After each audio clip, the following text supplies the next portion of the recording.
Today I'm defeated. Defeated of the feeling of never being enough. Of feeling like I'm not the lucky one that gets to find love. There is no such thing as an oops, my accidentally wound up in her veg, or an oops, I accidentally straddled his. There's no such thing as an oops, sorry, I accidentally messaged her telling her I think she's hot and would love to meet up. I feel like media or the world has made people feel in their 30s that it is embarrassing or shameful to be single at this age. Stop putting yourself down, stop moaning, and start doing things that you enjoy and make you happy. I was feeling super self-conscious, wondering if the people in my life were wondering, why does she pay to be on dating apps? Or why is she still single? Why can't she find a man? I don't think you have the facilities for that, big man.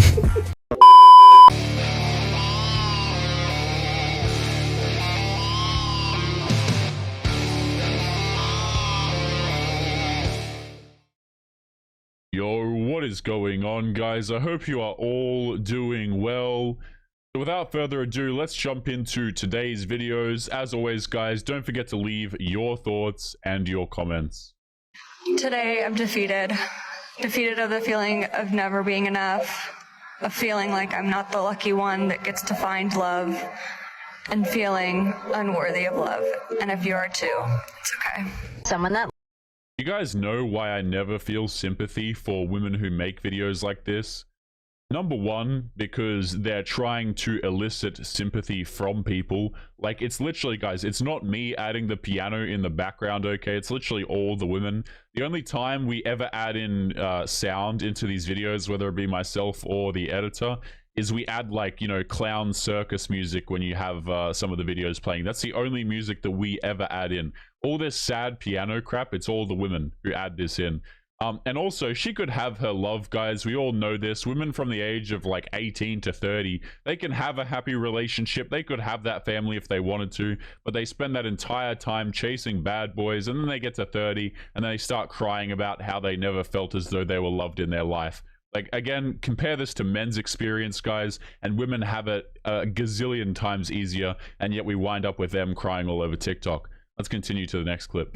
someone that loves you will not cheat on you, physically or emotionally. I don't care if it was even once. There is no such thing as an oops, my dick accidentally wound up in her veg, or an oops, I accidentally straddled his dick. There's no such thing as an oops, sorry, I accidentally messaged her telling her I think she's hot and would love to meet up. There is no such thing as an accidental oops, are you up text. Now, assuming you're in a monogamous relationship and assuming that these things were done consensually, of course, these things were done intentionally. There's no accident involved. This person made the decision consciously, knowing that they are in an exclusive relationship with you, knowing what an exclusive relationship entails and requires, knowing full well that some of the most important aspects of an exclusive monogamous relationship are trust, honesty, loyalty. This person made the decision to violate all that and take a risk. They were willing to risk all of that and willing to risk everything that they have with you over some potential thing that maybe for a split second may have seemed better or exciting. You know what's really funny about these videos, guys? I don't know if you guys have noticed this when you watch them, but it's just magical, okay? It is mind-boggling, guys. It is reality-bending how these women will always seem to end up with cheating men. Isn't that crazy, guys? You know, they always seem to end up with the bad boys, the men who don't treat them particularly well. They always seem to end up with the dudes who only want fun or don't want to attach any titles or have a serious relationship. And at the end of the day, it's all the man's fault. Now, I'm not excusing cheating, guys. I think cheating is a terrible thing to do. I don't care which gender you are or what you think you are. Cheating is a terrible thing to do to people. Like, whether you're a man or you're a woman. But it's just funny to me, guys, how women will go there and, like, literally decades of doing this crap. I'm not even exaggerating when I say that.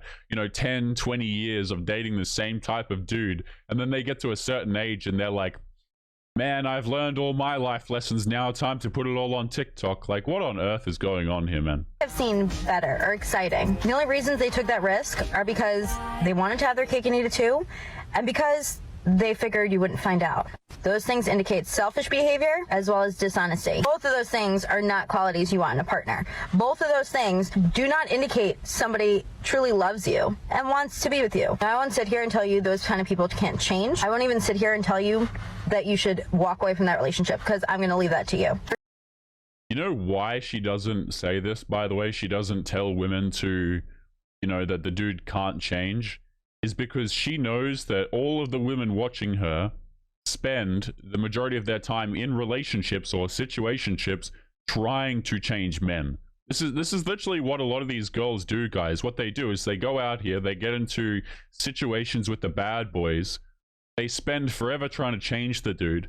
Then, number one, if he changes, they get bored.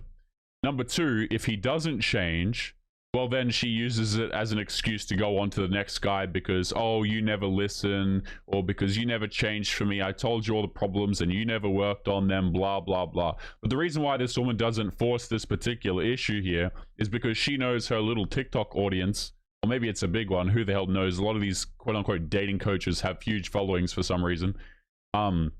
She knows that all these women are trying to change these men. You're capable of making your own decisions, but what I am going to tell you is that somebody that does that to you doesn't love you at that time, in that moment, does not respect you, and don't ever let them convince you otherwise. I don't care if alcohol was involved. I don't care if the other person was all over them and they couldn't resist. Bullshit. When someone truly loves you, they won't do that to you. Whether I'm dating someone or not at the moment, I made the decision a long time ago that I would not share details about my personal life on my Instagram. But I did an interview with Stylist Magazine the other day about my experience with elite dating apps, and I wanted to share it out, not really thinking that there is an intersection and overlap with my dating life that I was also giving information about through this interview. Wait, so let me get this straight.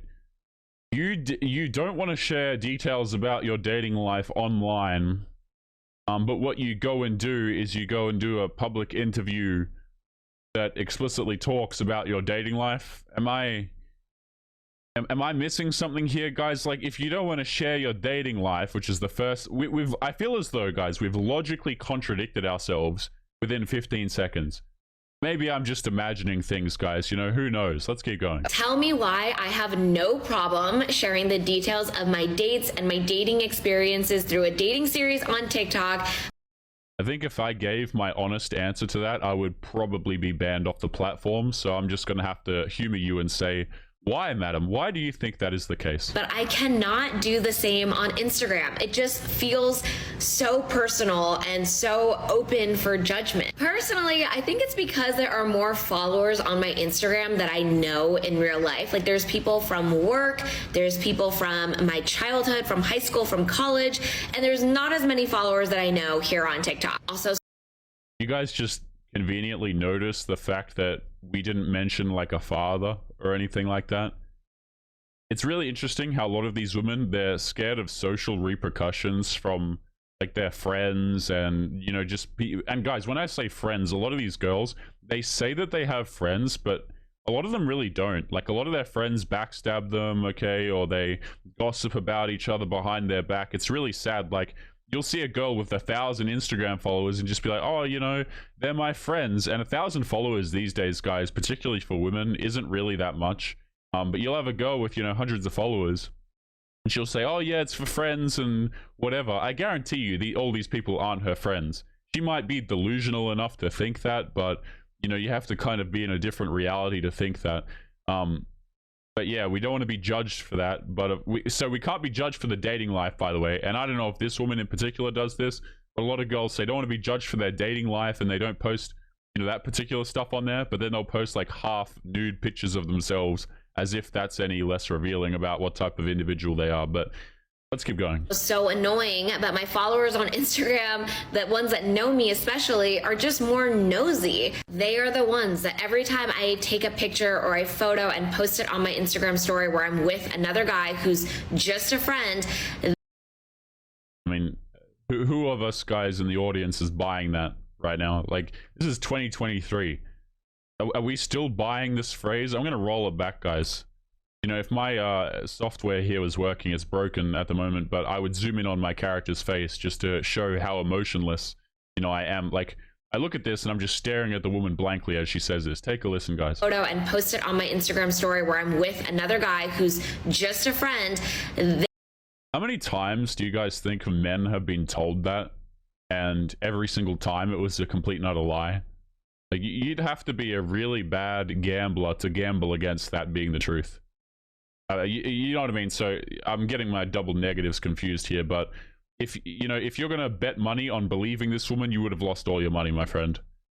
This whole like he's just a friend thing, really, there are a lot less men these days who are falling for that crap, and I doubt the people in your following list are gonna fall for it either. And a lot of this stuff as well, it's interesting because this lie is more so directed towards men. I really get the idea, guys, that women know innately since they started throwing out this lie that it was complete bullcrap.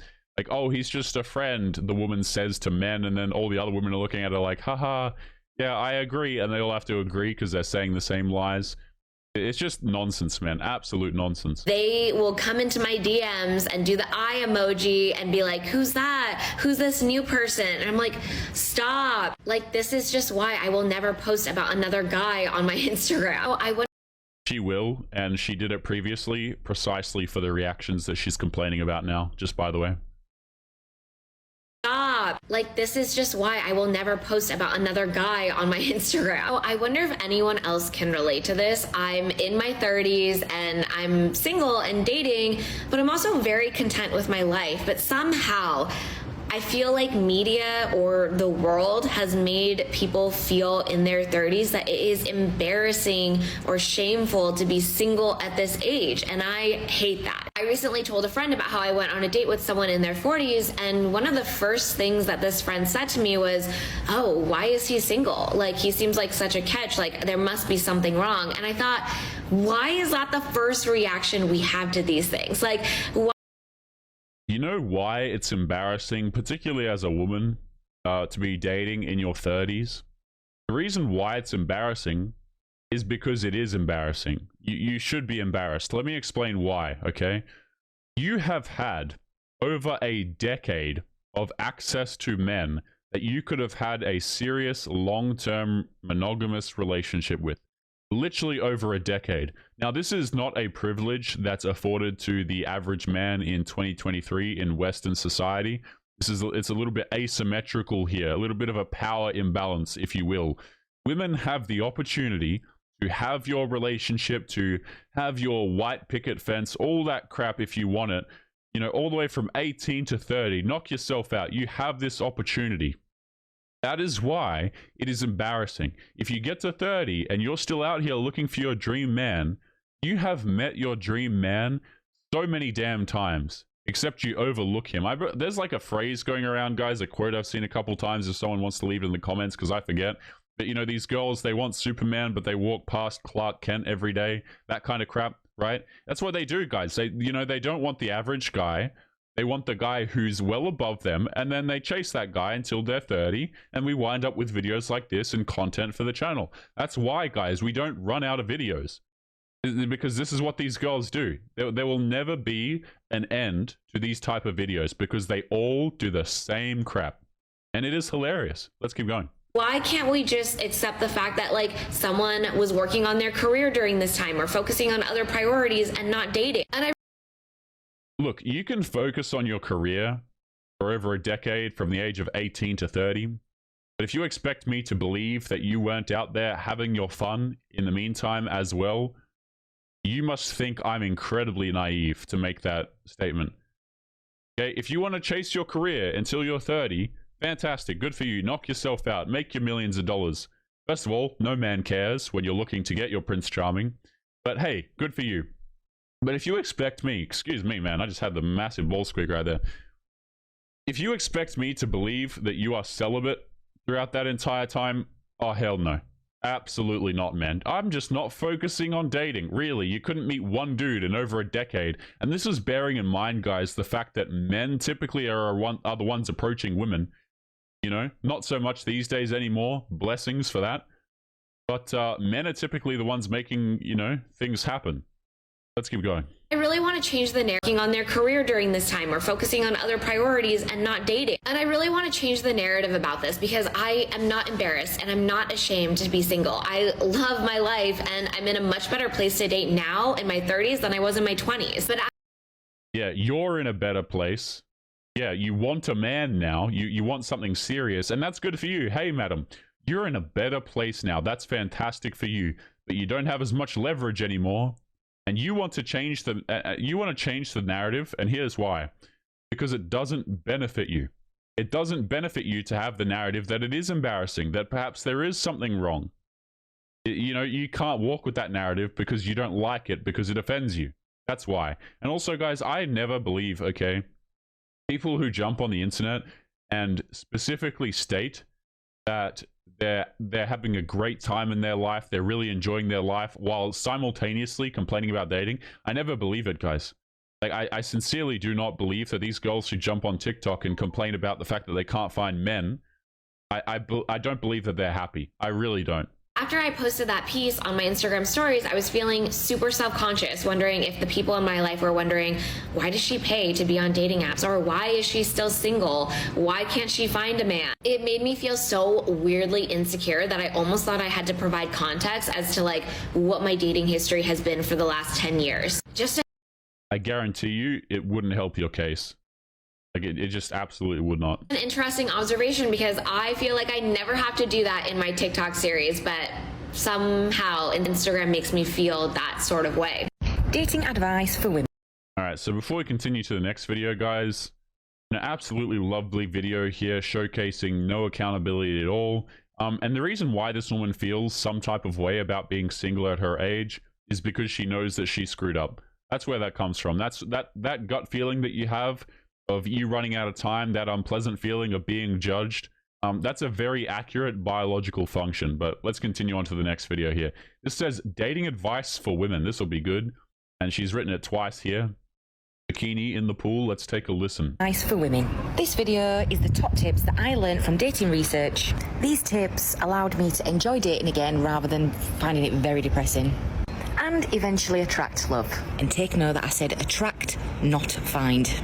Tip number 1. You attract who you are, not what you want. I'll say that again. You attract who you are, not what you want. That means if you're looking for a happily ever after right now and someone to come and make you happy and you are not currently happy right now, then it ain't gonna happen. It feels cliche, you might not like to hear it, but it's true. You have to change how you feel about yourself to attract a better man in. This means... Guys, I'm going to be honest, I stopped listening for a good portion of that, but I tuned back into her saying, look at this, check, this is crazy, guys. The advice that women give to each other is so bad. Like, if you're one of the 3.5 women who watch this channel and you follow this woman's advice, good luck to you. Check this out. You have to change how you feel about yourself to attract a better man. That advice is so bad. So let me get this straight. Don't actually change yourself, right? Don't change, you know, your behavior. Don't change your appearance, or, you know, don't change, you know, things about you. Just feel better about yourself, guys. Can you guys imagine if that was men's advice to one another? It's like, oh yeah, bro, you know, you're not getting a girlfriend. Hey, just change how you feel about yourself. Like, what on earth is that going to do? This is what we call, guys, in the business, okay, absolutely useless advice. That is so useless. Because changing how you feel about yourself does absolutely nothing. Okay, and this, well, you'll become more confident and you'll become this and that. Guess what? This, like, men don't require confidence out of their partner. They don't require masculinity. They don't require ambition. They don't require money. Okay, but girls seem to think that this is attractive. You know, I want a confident, ambitious man, so I'm going to be confident and ambitious myself. I'm going to be really direct. But a lot of these girls don't realize that being a direct, masculine, confident woman is actually very unattractive to the majority of men, particularly men who respect themselves.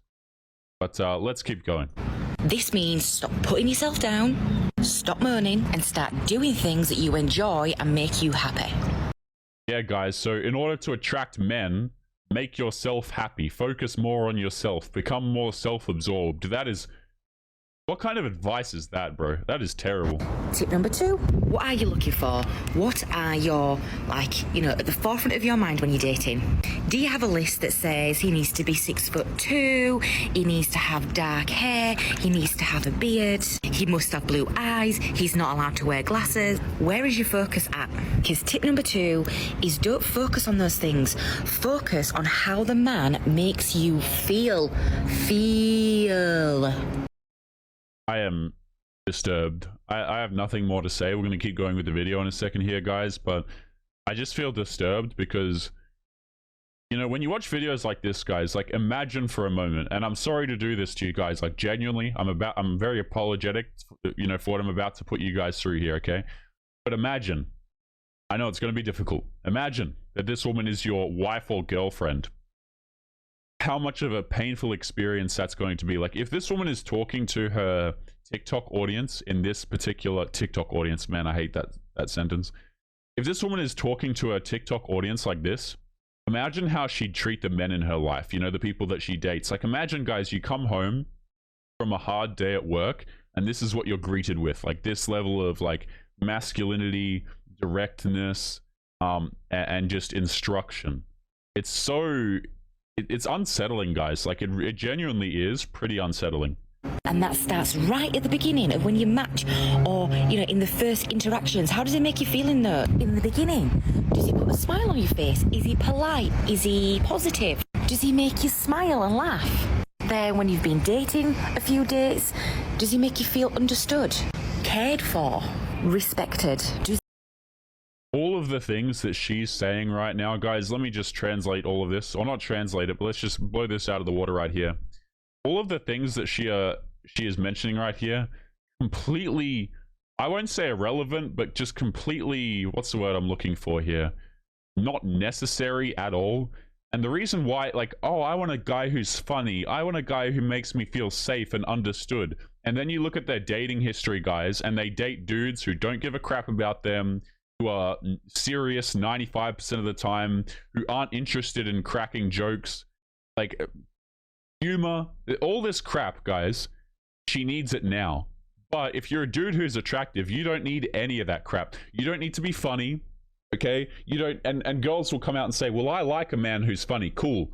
But he doesn't need to be funny. You've, like, these women, guys, I guarantee you, have gone over to dudes' houses for the first date that they've matched on an app, or gone, you know, for a quick food date before going right back to his house within 10 minutes for the dude that they found attractive. And he didn't have to be funny. He didn't have to make her feel safe. He didn't have to make her feel understood. But now that we're looking for a guy who's going to take care of your life and have something long-term and serious with you now that you're 30 plus years of age, oh, now he has to have all of these positive qualities.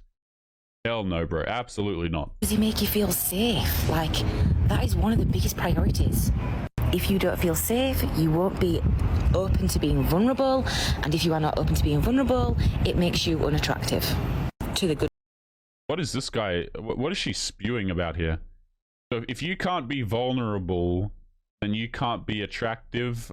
I feel we've devolved into crap. To the good guys, anyway. The ones looking for commitment, looking for the wives, looking for the one. Yeah, guys. So the good men, right? The men who are good are the ones who are looking for commitment. You know, and hey, a lot of these guys, you know, they might be looking for commitment, but not from you. Absolutely not. But it's just really interesting to me, guys, how the way that these women judge whether or not a man is good or not is whether or not he's going to commit to her. Not whether his morals are good, not whether he's good for his community, okay, or he's positive for the... It's like, the man is good if he gives me what I want. That's craziness, man. To the good guys, anyway. The ones looking for commitment, looking for the wives, looking for the one. Start looking for different things. And tip number 3, which is going to be controversial, and it's going to piss some people off, and I don't care. How tight is this man? Does he pay for dates? Or are you dating the men that, you know, want to go Dutch, who are splitting the bill? Tightness isn't just about money. It's a sign of just... Ugh. Okay, so put it this way. In the wild, right, we have dating rituals. Birds puff their feathers, peacocks have a big tail, deers fight with the horns. Like, there is so many different types of animals that have dating rituals. And in the human ritual, men should want to show that they are capable of providing. It's just in the DNA, okay? Don't call me out. It's what the science says. When I look back, the ones that were tight with the money were also tight with their emotions. They weren't willing to be open. And if you'd like more tips... Yeah, so that's the end of that, guys. So basically, the man has to open his wallet, he has to be committing to her, and he has to be pedestalizing her. And if he doesn't do these things, then he's not a good man. Never mind the fact, guys, that these women have dated men who are the complete opposite all throughout their 20s, yet expect to find this good and righteous man now. Absolutely hilarious. Guys, we're going to be leaving today's episode there. As always, remember to take care of yourselves, and I'll be seeing you all in the next episode. Peace.